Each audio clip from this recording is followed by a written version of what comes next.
Abigayili avuye kubonana na Dawidi, avuye gutabara umuryango wiwe.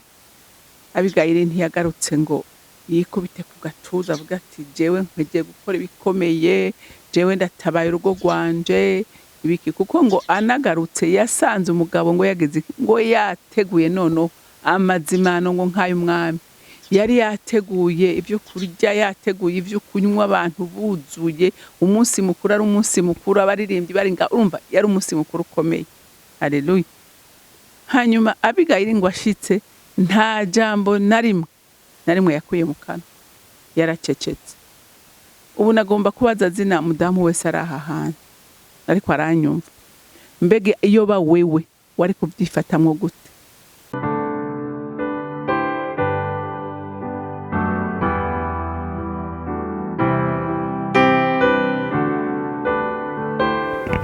Bakunzi ba CANAAN TV, ndanezerewe kandi gusubira guhura namwe ngo tuganire ijambo ry'Imana. Ariko imbere ko dutangura kuganira, reka tubanze dusenge. Uri mwiza Mana kandi ugira neza. Uri Imana itwitwararika, uri Imana ituzigamira mu itiro. Tugushimiye ko wabikoze n'ubu waturindiye mu itiro, ukaba utuvyuye amahoro kandi tukaba tuvyukiye no ku murimo wawe. N'ivy'igiciro kinini Imana. Reka imitima yacu ikomeze kukunezererwa no kuguhimbaza. Reka imitima yacu n'ibiturimwo byose Mwami Imana biguhimbaze, kuko nico twanaremewe, kandi nawe Mwami Imana inshingano zawe zidukorera uko bukeye n'uko bwije. Natwe nk'abana bawe reka dukora ico twahamagariwe kugira ngo tuba abahungu n'abakobwa baguhimbara. Urakoze wa Mana we kuvyumvise kandi kwemeye kudukomereza mu buntu bwawe. Hanyuma icubahiro cyose n'amashimwe yose aba yawe. Nkaba ndabisenze ndabyizeye ko byumvise mu izina rya Kristo Yesu. Amen, amen. Ego twaraganiriye ku mudamu Abigayili, tubona ko ari umugore w'ubwenge, kandi burya ijambo ry'Imana riyavuga mu Migani igice ca 14 ko umugore w'ubwenge yubaka k'urugo rwubakwa n'ubwenge. Haleluya. Ubwenge nibwo bwubaka urugo, ubwenge nibwo buguha guhitamwo ibyiza. Haleluya. Ubwenge nibwo bukwigisha ingene ubaho, ico ukwiye gukora n'ico utakwiye gukora. Haleluya. Iyo utagira ubwenge n'ikibazo kiba gikomeye. Rero reka turabe ingene umugore w'ubwenge amenya kuvuga ikintu cyose mu gihe cyacu. Haleluya.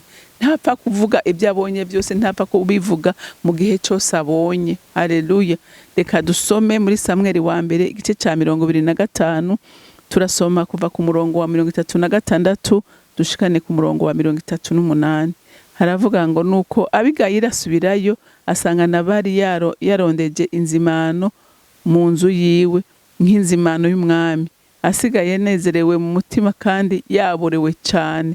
Nico catumye Abigayili atagira ica mubwira, ari gito ari kinini, ushitsa bukeye.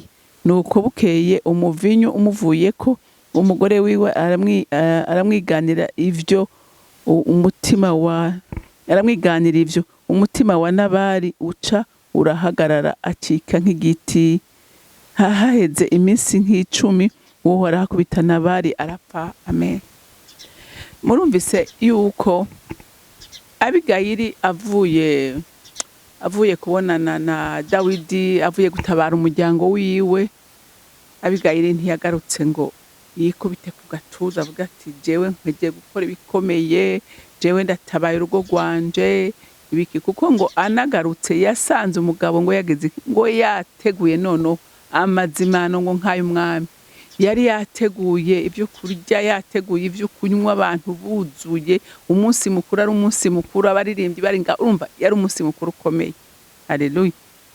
Hanyuma Abigayili ngo ashitse nta jambo na rimwe yakuye mu kanwa, yaracecetse.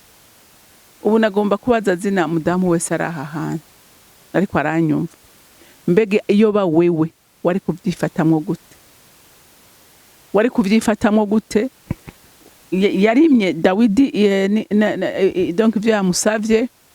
Hanyuma Dawidi yaje kugira ngo atikize abantu bo mu rugo rwiwe, ariko Abigayili yaragiye aragerageje ashutsemwo amazi, ikibazo kiraheze, aratashe. None hashitse akaca asanga umugabo wiwe yabaye ivyatsi, yaborewe, yateretse, ibintu biraho.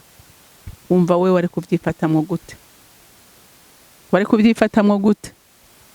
Ariko murumvise umugore w'umunyabwenge yaraje abona nko kumenga nta n'icabaye, aratekana, ngira nawe nyene yarakishikiye muri abo bashitsi, ngira nawe aravyina sindabizi, ariko ico nzi nuko Bibiliya hamwe twereka ko Abigayili hari ijambo na rimwe yigeze avuga. Haleluya. Ararindira ngo umugabo araryama, inzoga ziramuva, karavyuka, ngira yaramuteguriye n'icayi n'ivyo afata aramuha, hanyuma hejeje abona kumwiganira amakuru yose yarayabaye.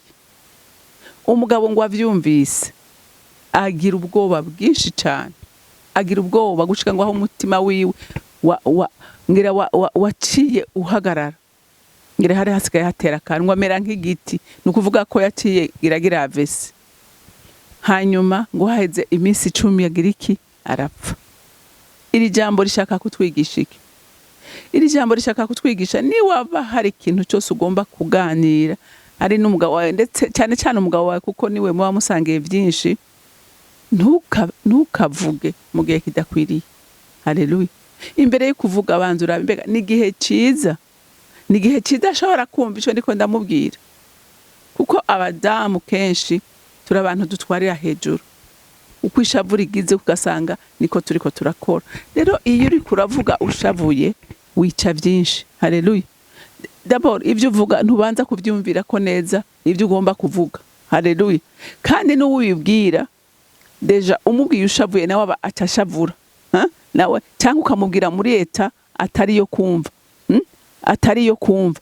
Urumva yuko nk'uyu mugore nk'uyu mugabo yaraborewe, iyo mubwira aborewe, iyo mubwira aborewe ntacyo yari kumva, kandi yari kubabara, umutima we ukababara, bigatuma noneho bose ataco bashobora gushikako. Ariko Abigayili avuga ati uyu muntu reka mbanze ndamuhakanya, ivyo ndamubwira vyose nze ndabimubwira ashobora kunyumviriza. Haleluya. Rero ndabwira abadamu bakiri bato n'abakuze, ntukavuga ijambo ryose mu mwanya wose ubonye. Haleluya. Haleluya. Ni waba ari ikiganiro ukeneye gishobora kuzana inyungu, fata umwanya mwiza. Haleluya. Fata umwanya mwiza. Mwese mugize iki? Mwese mutekanye mu mutima. Haleluya. Mwese mutekanye mu mutima, niho nico kiganiro gishobora kuzana resultat iboneka. Haleluya. Kuko iyo uganira n'umuntu udashavuye uba wanateguye ibyo kandi n'inyishu utanga aba ari inyishu nzima. Kandi ikindi wobanza gukora niyo ugomba kuja gusaba ikiganiro n'uwo mwubakanye, fata umwanya ubanza ubisengere. Haleluya. Ubanza ubisengere, usenga Imana, uyinginge kugira ngo ikiganiro gishobore kuzana inyishu nziza. Haleluya. Na mpemu yera akurongore mu vyo muvugana vyose, kuko iyo uriko urarangwa n'ibigumbagumba vyawe bikunda kuvamwo umusaruro mubi. Ibi ni ibintu nzi fitiye experience. Iyo uvuze ubabaye uvuga nabi kandi nta na kimushikako, ariko iyo uvuze utekanye, iyo uvuga amahoro yose yuzuye mu mutima wawe, bizana inyungu, kandi bituma na wewe utababara mu mutima. Haleluya. Bituma utababara hehe? Mu mutima. Kuko uribaza kubona nk'umuntu ari mu ikosa, umuntu ari mu ikosa, wanamubwira noneho akakwishura nabi, akakubwira amajambo akubabaza, noneho bifashe ya kosa yagukorera bigashira ko nuko adashoboye kukumviriza ngo akumva gutahure, urumva bikubabaza kabiri. Haleluya. Bikubabaza kabiri. Ariko igihe wewe ushoboye kuba uri mu kibazo, usabira umutima wawe kugira ngo ushobore kuvyihanganira. Haleluya. Ntibiba vyoroshe, ariko iyo wamaze kwimika Yesu Kristo mu bugingo bwawe, mpwemu yera akaba ari muri wewe, nukuri uramusaba akagufasha kandi akaguha kwihangana. Haleluya. Akaguha kwihangana. Ibi ni ibintu nzi, jewe ndazi ko kera hari ikintu kimbabaje, byarangora cyane kukirarana, byarangora cyane, ariko buhoro buhoro nagiye nsenga Imana ndimenyereza kandi ndabona ko bishoboka. Ibi ndabibabwira kuko nzi ko bishoboka. Haleluya. Birashoboka, ariko biva byose kugira iki? Kumenya ico ushaka. Haleluya. Ukagishira imbere y'Imana ukagisengera, Imana iratanga ubushobozi bwo kwihangana. Haleluya. Kwihangana ukihangana, ndabizi ko bishoboka. Ibi ndashaka kubishingira intahe imbere y'abantu. Haleluya. Atari nivyo nsoma muri Bibiliya. Haleluya. Haleluya. Rero iyo usaba ikintu utekanye bigenda neza, ariko igihe usabye ikintu mu mwanya utariwo bigenda nabi kandi bikababaza n'umutima wawe. Haleluya. Rero umugore w'ubwenge amenya ikintu umwanya wo kwivugamo, umwanya ukwiriye, umwanya ubereye. Haleluya. Nahata nicovamo, ariko ntibisa niyo wakivuza ubabaye. Haleluya. Ntibisa niyo wakivuza ubabaye. Kandi kindi umumama akwiye kumenya, menya ngo wewe Imana yakuremanye kapasite isumba y'ukwihangana isumba y'umugabo wawe. Haleluya. Yakuremanye ubushobozi busumba bw'umugabo afise bwo kwihangana. Rero ubu umugore w'ubwenge amenya igihe cyo kuvuga n'igihe atari cyo kuvuga, kuko ibyo byose bikubera inyungu. Haleluya. Bikubera inyungu, ntibikomeretse umutima wawe. Kandi Imana igihe ari yuhaye ikibanza by'ukuri iragushoboza. Abigayili, iki ni ikimenyetso kitwereka yuko ari umugore yari yaramenye ingene afata umugabo wiwe. Haleluya. Uyu atwigisha ni ikimenyetso kitwereka ko ari umugore yarazi kwihangana, yarazi gukora ikintu cyose mu gihe cyaco. Haleluya. Burya amajambo yose dusoma ngaha muri Bibiliya akwiye kutubera iki? Akwiye kutubera igishinga ntahe. Haleluya. Dukwiye kwigira ku batwibanjirije ingene bifashe bigatuma bashika ku nyishu igaragara. Murumvise rero ko Imana yamugiriye neza. Haleluya. Yamugiriye neza ngo ntiyeruriye umugabo, ariko Imana ikigira iki? Ikikora igikwiriye. Haleluya. Ikora igikwiriye. Rero nawe igihe uyirekeye Imana, uyirekeye ikibanza mu ngorane zawe, akaba ari ureka uti Imana niwe ndekuriye mwibi, naho yoba utaronse nyinshi kunezereza, ukavuga uti byose ndabishyize mu biganza byawe Mana, remesha umutima wanjye hama witeho ibi bindaba. Nukuri Imana irabigukorera. Imana irabigukorera. Imana umva ijambo ry'Imana rira nabyo tubwira neza ngo Imana si dutera umugongo, ariko abana b'abantu nitwe tuyitera umugongo. Haleluya. Ariko ikinzokwama ndiko ndakivuga, nzokwama ndiko ndagishingira nta muntu yahagararanye n'Imana, nta muntu yizeye Imana, nta muntu vy'ukuri yagenze uko Imana ishaka, Imana itererana. Ntawe ndabona. Haleluya. Dawidi niwe yavuze ngo nari umusore none ndashaje. Haleluya. Ngo ariko sinigeze mbonaho umugororotsi arekwa canke ngo uruvyaro rwiwe rusabirize. Haleluya. Imana ntizotureka, Imana ntizoreka abacu, ntidutinye.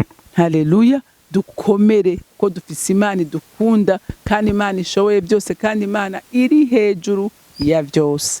Rero Imana yo mwijuru ibampera umugisha.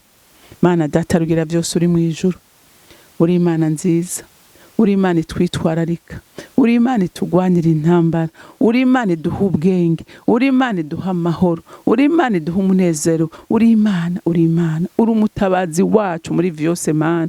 Wewe nta na rimwe wigeze uvuga ko uzotureka twenyene, kuko wowe ubwawe warivugiye ko iyi si irimwo ibyago byinshi n'intambara nyinshi, ariko uraduhumuriza ngo ntidutinye, waranesheje byose, urupfu na kuzimu warabinesheje, urufunguruzo niwe urufise. Nico gituma Mwami Imana dukwiye guhumurika ko tuzi neza kudupfumbase mu kiganza cawe, nta gukekeranya urukundo rwawe, nta gukekeranya neza yawe, nta gukekeranya amahoro utanga, nta gukekeranya uburinzi bwawe, nta kubikekeranya Mana. Uri Imana iturinda kandi katurindira abacu, uri Imana itizigama ukatuzigamira mu buntu bwawe, kuko iryo ni isezerano dufise, kuko nzi neza we kutivuguruza ku isezerano ryawe, kuko n'ijambo ry'Imana riravuga neza ngo hako hagira urunyugutu rumwe ruva ku ijambo wowe ubwawe wivugiye ngo kwemera isi n'ijuru bigakugwaho. None mukunzi mwiza ndasengeye umuntu wese azokumvira ijambo kuremeshwa naryo no kukwizera, tuba abantu bafise ubwenge, bazi guhitamwo, bazi gukora ikintu mu mwanya wacu, kuko ubwo ari ubwenge utanga. N'utawugira ijambo ry'Imana riravuga ngo utagira ubwenge abusabe,